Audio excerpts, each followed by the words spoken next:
네, 오늘 하나님 말씀 우리 함께 보겠습니다. 마태복음 13장 44절의 말씀입니다.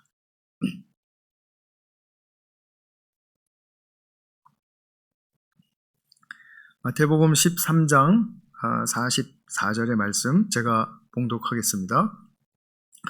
하늘나라는 밭에 숨겨놓은 보물과 같다. 어떤 사람이 그것을 발견하면 제자리에 숨겨두고 기뻐하며 집에 돌아가서는 가진 것들을 다 팔아서 그 밭을 산다. 아멘. 크게 아멘 하셔도 돼요.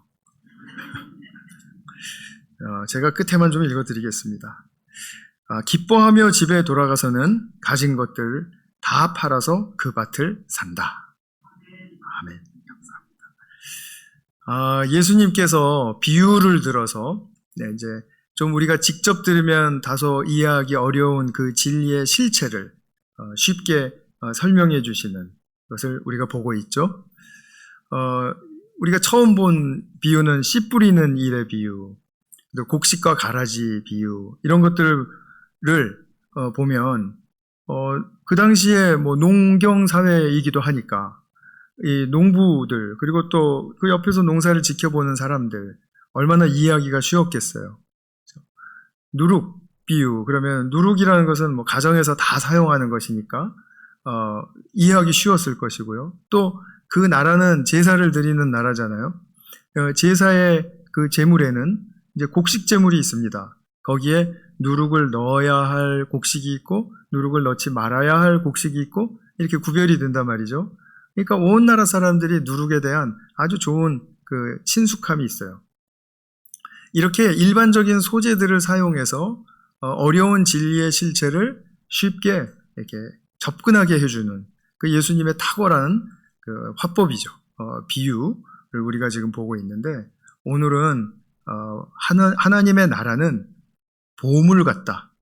그런데 어떤 보물이냐면 밭에 숨겨 놓은 보물과 같다. 이런 그 말씀을 우리가 함께 좀 살펴보도록 하겠습니다. 지금 읽으신 우리 44절의 말씀을 좀 풀어서 상상해 보면 어떤 사람이 이제 밭갈이를 하고 있었습니다. 근데 덜컹 걸려서 꺼내봤더니 보물상자예요. 깜짝 놀랐겠죠. 근데 이 보물상자를 집으로 빨리 가져가고 싶은 생각이 절실했겠습니다만 그럴 수 없었죠. 왜냐하면 이거를 그냥 가져갔다가는 너 그거 어디서 훔쳤어? 대부분 이렇게 말하지 않겠습니까? 많은 말들이 오고 갈 거예요. 그러니까 그걸 딱 계산하고 난 다음에 안 되겠다. 이거 다시 심자. 저 같으면 한 자 더 파서 깊게 심었을 것 같습니다. 심었어요. 그리고 이제 다 덮어놓고 그리고 이제 집으로 갔어요. 집으로 가는데 너무 기분이 좋은 거예요. 야, 내가 저 보물 내가 어디 있는지 알아. 그리고 내가 저 보물을 살 수 있는 방법이 있어. 뭐냐면 저 밭을 사면 돼. 근데 밭이 얼마인가 계산해 봤더니 자기가 다 팔아가지고 자기 거 팔아가지고 이렇게 내면은 그 밭을 살 수 있는 정도가 되는 거예요. 그래서 그 밭이 자기가 소유가 된 다음에 이제 그 보물 상자를 꺼내면 그 누구도 뭐라고 못하겠죠, 그죠? 그런 이제 보물 비유, 보화 비유를 말씀해 주셨습니다. 이런 이야기를 들으면 우리 성도님들은 어떤 생각이 드세요? 정말 그런 보물 하나 발견하면 대박이겠다. 정말 기대하고 나도 기도해야 되겠다. 뭐 이런 생각 하실 수도 있고요. 좀 냉랭하고 좀 냉소적인 분이라면 야, 말이 쉽지 그런 일이 일어나냐 이 세상에? 이제 그러신 분들도 있겠죠. 근데 예수님께서 하나님 나라는 밭에 숨겨진 보화 같다, 보물 같다 이런 말씀을 하시는 거는 이거 일반적으로 누구나 다 이런 류의 일이 일어날 수 있다라는 것을 전제하고 하시는 말씀이죠. 이것이 뭐 특별한 사람들에게만 적용이 된다라든지 아니면 뭐 일어나지 않는 어떤 상상의 일에 불과하다라든지 그러면 이 말씀을 굳이 왜 하시겠습니까? 우리 모두에게 하나님 나라를 만날 때 일어나는 그 현실적인 일로서 정말 우리가 경험할 수 있다라는 것을 지금 전제하고 말씀해 주시는 것 아니겠어요? 그러니까 하나님의 나라는 밭에 숨겨진 보화 같은데 오늘 그 보물을 내가 어떻게 찾을 것인가? 어디서 찾을 것인가? 그 보물은 무엇인가? 우리 그런 것 좀 살펴보려고 합니다. 교회를 오래 다니신 분이라면 이 비유 말씀 분명히 들으셨죠. 정말 하나님께서 그 나라를 우리에게 선물로 주셨는데 그 나라가 이렇게 보물 같다라는 거예요. 그런데 막상 가만히 생각해 보면 하나님 나라가 보물 같다고? 좀 막연하지 않습니까? 이 보물에 더 우리가 손에 더 구체적으로 잡힐 수 있는 그런 실체가 있지 않을까요? 그 실체가 하나님 나라에 있는 그 실체, 하나님 나라를 대표할 수 있는 그 실체가 있다면 그것은 무엇일까요? 그것은 무엇이 아니라 누구실까요? 예수님이라고 저는 분명히 믿습니다. 예수님은 얼핏 봐서는 그냥 보통 남자예요. 우리 인간과 똑같은 몸을 가지고 있고 똑같은 행색을 하고 있는 그런 남자예요. 그런데 이 예수님을 우리가 처음 만났을 때 그 당대로 돌아가서 한번 만났다고 생각을 해보죠. 그 예수님이란 분을 만났는데 젊고 좀 남루해요. 그때 중도 아니고 중류 하층 계급에 속한 분이었으니까 그 목수라는 직업이 그랬죠. 그래서 정말 평범한 사람이구나 이렇게 했는데 만나서 이렇게 이야기를 해보니까 하나님에 대한 지식, 구약 성경에 대한 지식 이게 많아요. 똑똑한 분이에요. 그래서 와 젊은 똑똑한 분이네. 이렇게 이제 생각을 했습니다. 그런데 이분을 한 번, 두 번 더 만나면 만날수록 예사롭지가 않은 거예요. 말씀하시는 것도 그렇지만 그분의 삶 속에 따라오는 이 기적, 여러분 기적이라는 게 뭡니까? 그러니까 자연 법칙은 인과율에 의해서 일어나는 현상을 말하지 않습니까? 자연 법칙은 그래요. 우리가 자연 법칙 속에서 대부분 살아가고 있습니다. 근데 때로는 그 인과율을 초월하는 어떤 현상과 일들이 일어나기도 하죠. 그런 것들이 일어납니다. 그걸 기적이라고 합니다. 근데 예수님의 그 삶 속에서 기적 같은 일들이 따라온다라는 거예요. 일어나고 있어요. 그리고 또 그분의 인격을 보니까 그렇다고 해서 막 나대고 잘난 척하고 그런 게 아니라 인격이 정말 참 경이로울 정도로 그렇게 참 좋으세요. 그런데 이런 분이 마지막에 그 사회에 힘 있는 자들에 의해서 모략과 어떤 술수가 많았죠. 그런 것에 휩쓸려서 그냥 십자가에 어처구니 없이 죽고 맙니다. 근데 죽으실 때 그 모습이 다른 죄수들과 같지 않고 뭔가 다른 느낌을 줘요. 그런데 3일 뒤에 다시 또 살아났다는 거예요. 이런 일들이 이 예수님을 만나면서 이렇게 일어나는 것을 보게 되면 그러면 이 예사뿐이 아니네. 내가 예수님을 정말 이제 제대로 믿어야 되겠다. 그리고 이제 죽으시고 부활하신 다음에 돌아온 사람들이 많았습니다. 제가 지금 말씀드리는 이 맥락에서처럼.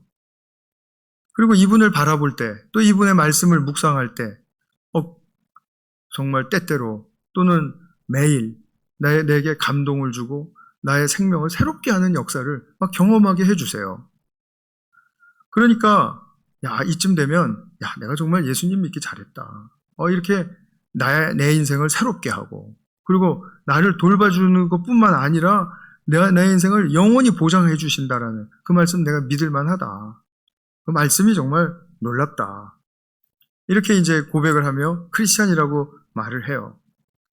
그런데 우리에게 이제 딴지를 거는 사람들이 생깁니다. 뭐라 그러냐 하면 예수님 훌륭한 거 나도 알아요. 그런데 훌륭한 사람들 또 있어요.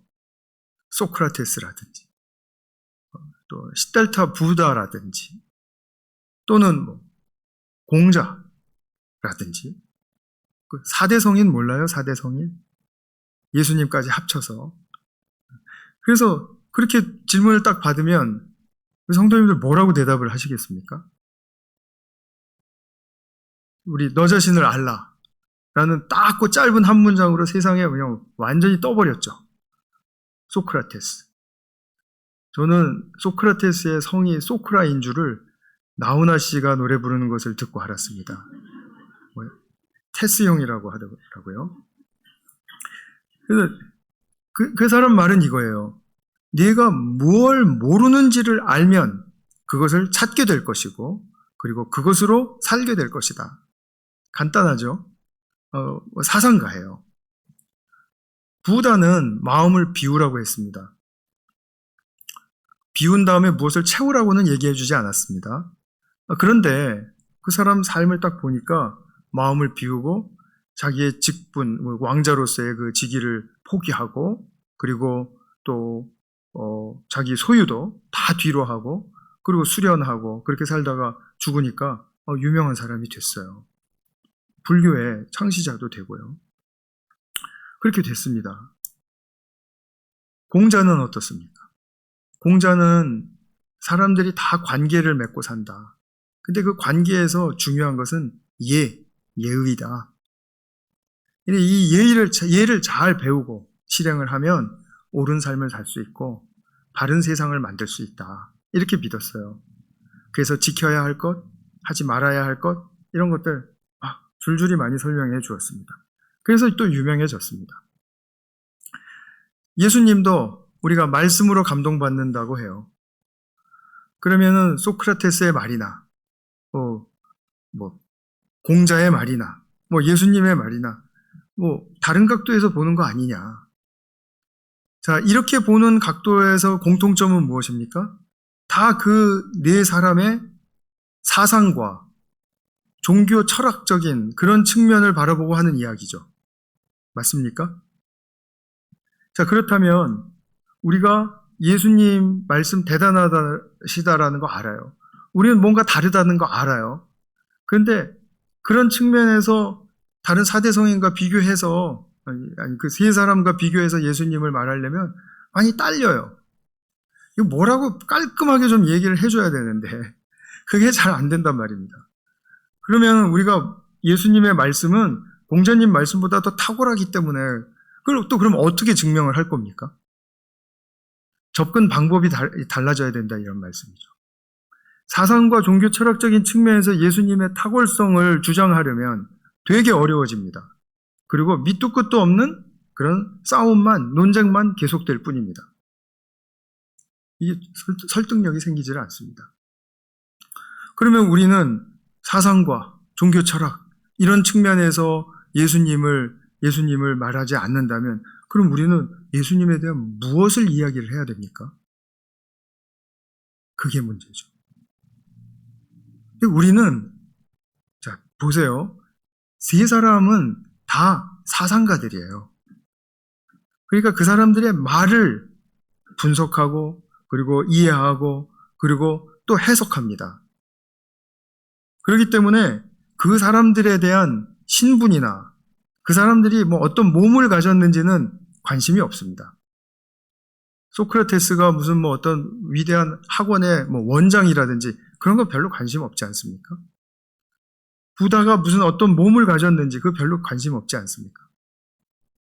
근데 우리는 예수님에 대해서 예수님의 신분과 예수님의 몸에 대한 지극히 큰 관심이 있습니다. 무슨 말씀입니까? 예수님의 신분을 아는 것이 중요해요. 예수님이 누구세요? 하나님의 아들이세요. 창조주 하나님이세요. 그리스도이시고 구주세요. 신분에 관한 이야기죠. 우주와 역사의 왕이세요. 신분이죠. 예수님에게 있어서 중요한 것은 물론 말씀이 중요해요. 그러나 이런 신분을 가지신 분이 말씀하셨다라는 것이 중요한 것입니다. 우리는 예수님의 몸에 대한 지극히 큰 관심이 있습니다. 여러분 예수님에 대한 몸에 관심이 없습니까? 그러시다면 제 말씀을 좀 잘 들어보세요. 예수님이 우리와 똑같은 몸을 가지신 분이세요. 그리고 죽음도 똑같이 경험하신 분이세요. 맞죠? 그런데 죽으실 때 어떤 일이 있었습니까? 죽으실 때 우리는 알죠. 우리의 죄가 그분의 몸에 받아들여져서 그거를 받아내심으로써 그 결과 죽으셨다라는 것을 우리는 알죠. 예수님이 우리의 죄를 마음으로 받아주셨습니까? 아니죠. 예수님의 몸으로 받아주셨죠. 그리고 우리의 죄를 몸으로 받아주셨기 때문에 죽으셨다라는 것을 분명히 보여주셨죠. 우리가 용서라든지 죄사함이라든지 이런 중요한 이런 역사는 입술의 선언으로 됩니까? 그것만으로 안 됩니다. 부족합니다. 마음으로 내가 뭐 이렇게 다 배려를 해주는 걸로 됩니까? 그걸로도 부족해요. 용서와 죄사함은 몸으로 실행해 주시는 것입니다. 십자가에서 죽으심으로. 그래서 그 몸은 우리의 죄를 받아내신 몸이세요. 그래서 예수님의 몸이 중요해요. 그런 측면에서만 예수님의 몸이 중요하지 않습니다. 예수님은 부활하신, 변화된, 새로 태어나신 그런 새로운 몸을 가지고 계신 분이세요. 여기에 우리는 얼마나 꽂혀 있습니까? 예수님의 몸의 부활이 아니라면 영만 부활하셨다. 뭐 이렇게 말하는 사람들 초대교회에 있었죠. 그렇게 말하는 사람들은 일단 초대교회 안으로 다 들어오지를 못했어요. 기독교가 아니라는 뜻입니다. 영은 살았고 몸은 없었다. 영은 있었고 몸은 없었다. 이렇게 주장하는 이단들이 있었고, 몸은 있었는데 그 영은 하나님의 그게 아니다. 여호와의 증인이 그렇지 않습니까? 둘 다 교회에 못 들어와요. 왜요? 예수님의 몸에 대한 이해가 지금 다 틀려져 있기 때문입니다. 예수님의 몸을 제대로 잘 이해하는 것이 그래서 너무 중요한 것입니다. 우리의 죄를 받아주신 몸, 그리고 죽으셨지만 하나님이 다시 살리신 새로운 몸, 그 몸을 우리가 아는 거예요. 그러니까 우리가 불교나 그리스 철학이나 유교를 믿듯이 기독교를 믿을 수 없는 거죠. 그런데 그런 불교, 그리스도 철학, 유교 이렇게 믿듯이 기독교를 믿는 사람들이 많은데도 그게 뭐가 잘못됐는지 잘 모르는 것입니다. 왜냐하면 그들도 예수님 말씀 좋은 말씀이잖아요. 그거 인정하기 때문이에요. 근데 좋은 말씀 좋아요. 좋은 말씀이 아니라는 말이 아닙니다. 좋은 말씀으로 읽는 것은 참 좋은 일이고 그것을 읽는 것과 안 읽는 것은 천지 차이입니다. 그건 맞는데 우리 기독교의 정수는 그것을 넘어선다라는 데 있다라는 거예요. 무엇을 믿음으로써? 예수님의 신분과 예수님의 몸의 변화를 믿음으로써. 그러면서 우리는 기독교의 진수에 들어가는 것입니다. 그러니까 우리 요즘 보면은 강의를 유튜브에서 많은 강의를 들어도 좋은 말씀 듣는다 그러고, 또 어느 교회 목사님 설교를 들어도 또 좋은 말씀 듣는다 그러고, 이제는 대통령도 좋은 말씀이 하신다 그러고, 이제 다 말씀이란 말이 통용이 되어 있습니다. 여기서 우리가 기독교의 말씀 할 때 그 말씀에 정말 분명한 선명한 차이점을 말씀하실 수 있겠습니까? 우리는 그 말씀 그 자체가 아니라 그것을 어떤 신분과 어떤 몸을 가지신 분이 말씀하셨기 때문에 이 말씀은 단지 좋은 말씀이 아니라 생명의 말씀으로 듣는다. 이것 아닙니까? 이것이 기독교죠. 그래서 기독교의 진수는 항상 말씀이 육신이 되었다라는 그 측면을 하이라이트 하셔야 돼요. 요한복음 1장 14절에 뭐라 그랬습니까? 말씀이 무엇이 됐다고요? 육신이 되었다고요. 육신이 뭐예요? 몸이죠, 몸. 말씀이 몸이 되셨다고요. 예수님 몸이 되셨다고요. 자, 그러니까 그 몸을 이해하는 것 얼마나 중요한 일입니까? 이 몸이라는 것이 완전히 인간의 그 죽을 몸에서 부활의 새 생명의 몸, 새로운 몸으로 변화되는 그 몸이잖아요. 그 몸의 전신이 뭐라고요? 말씀이라는 거죠. 그러니까 이 말씀이 예사로운 말씀입니까? 아니죠. 그냥 듣기 좋고 우리에게 그냥 교훈이 되는 정도의 말씀입니까? 그런 정도를 훨씬 넘어선다라는 거예요.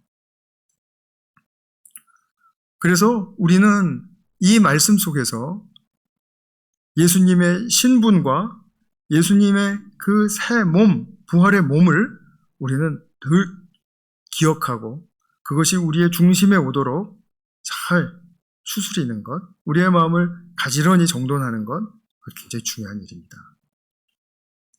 근데 여기서 제가 한 가지 또 함께 알아야 할 것이 있어서 이것을 빼면은 뭔가 짝짝이가 되는 것 같아서 제가 말씀을 드리고 싶은 부분이 있습니다. 그것은 뭐냐면 예수님이 하나님의 아들이시다라는 신분을 우리가 믿기 때문에 결과적으로 우리 또한 하나님의 아들 그리고 하나님의 딸이다라는 분명한 사실을 믿을 수 있고 받아들일 수 있다라는 거죠. 요한복음 1장 12절에 영접하는 자, 그 이름을 믿는 자에게는 어떤 권세가 주어진다고 했습니까? 하나님의 자녀가 되는 권세, 하나님의 아들이 되고 딸이 되는 권세를 주신다고 했죠. 누구의 이름을 믿는 자? 예수님의 이름을 믿는 자. 예수님의 이름 안에는 어떤 분명한 신분이 들어있습니까? 이게 바로 그리스도 그리고 하나님이신 그 신분이 들어있죠. 그것을 빼고 그냥 그 이름을 믿었습니다. 그걸 모르는 채로 그러니까 나는 하나님의 자녀가 됐습니다라고 말하면 그게 굉장히 중요한 한 가지를 지금 빼먹고 있는 거라는 거죠. 그래서 예수님이 하나님의 아들이라면 우리도 하나님의 자녀가 되는 권세를 얻었습니다. 그분의 죽으신 몸과 부활의 몸을 우리가 믿기 때문에 우리 또한 영원한 부활의 생명으로의 변화와 그것을 보장받습니다. 그렇죠? 그래서 예수님이 보물이시라면 누구도 보물이다? 나도 보물이다. 믿는 나도 보물이다. 내가 뭐 잘나서 보물이 아니고요. 예수님의 신분과 그 몸 때문에 내가 보물이에요. 그거를 믿는다라는 것이, 그것을 믿어진다라는 것이 얼마나 대단한 하나님의 은혜의 역사였는지를 깨닫게 되는 거죠. 그래서 예수님도 평범한 인간의 모습을 가지신 분으로서 하나님의 아들이셨듯이 우리도 또 죄인이었지만 예수님과 연합함으로써 우리 또한 하나님의 아들과 딸로서 살아간다. 그래서 우리 로마서 6장 5절 6절의 말씀 한번 좀 보겠습니다. 우리가 그의 죽으심과 같은 죽음을 죽어서 그와 연합되는 사람이 되었으면 우리는 부활에 있어서도 또한 그와 연합하는 사람이 될 것입니다. 지금 이 말씀이에요. 예수님과 우리는 믿음으로 연합되었기 때문에 예수님이 보물이시면 우리 또한 보물이다라는 사실을 부정할 수 없다는 것입니다. 우리의 옛사람이 그리스도와 함께 십자가에 달려 죽은 것은 죄의 몸을 멸하여서 예수님이 십자가에서 당신의 몸으로 이것을 멸하여 주셨죠. 우리가 다시는 죄의 노예가 되지 않게 하려는 것임을 우리는 압니다. 라고 선언했습니다. 사도 바울입니다. 근데 사도 바울이 선언한 것을 우리는 받아들여요. 우리도 이 말씀 받아들이실 수 있죠? 그렇죠? 네. 그래서 우리는 하나님의 자녀로서의 신분, 또 부활의 그 몸의 변화로서 그 몸의 변화를 믿음으로 말미암아 생명을 받습니다. 그래서 우리는 1차적으로 사상을 추구하는 자들이 아닙니다. 가끔 좀 카리스마 있고 영향력이 있는 그런 교회 목사님들 말씀 중에 다 그러신 거 아닙니다. 아주 소수의 분들이 그런 말씀을 하세요. 크리스찬이면 이런 사상을 가져야지, 이런 철학을 가져야지 하고 사상과 철학을 주입하려고 하시는 분들이 있어요. 저는 거기에 전면 반대합니다. 뭐 저 같은 사람이 반대해봤자 뭐 들어주기나 하겠습니까마는. 이렇게 말하면 또 여러분들이 또 좀 비참해지시죠? 아닙니다. 전면 반대하고 전 대항합니다. 왜냐? 왜 그렇습니까? 우리 기독교가 사상 종교입니까? 아니죠. 예수님의 신분과 몸의 종교예요. 정말 맞아요. 제 말씀이 정말 맞습니다. 그 사상이 부분적으로 들어올 수 있습니다. 그럼 우리 그 사상이 부분적으로 들어온 것을 인정하지만 그러나 그것을 이내 곧 초월할 수 있는 신앙의 세계가 우리에게 이미 주어졌다는 것입니다. 그것이 은혜입니다.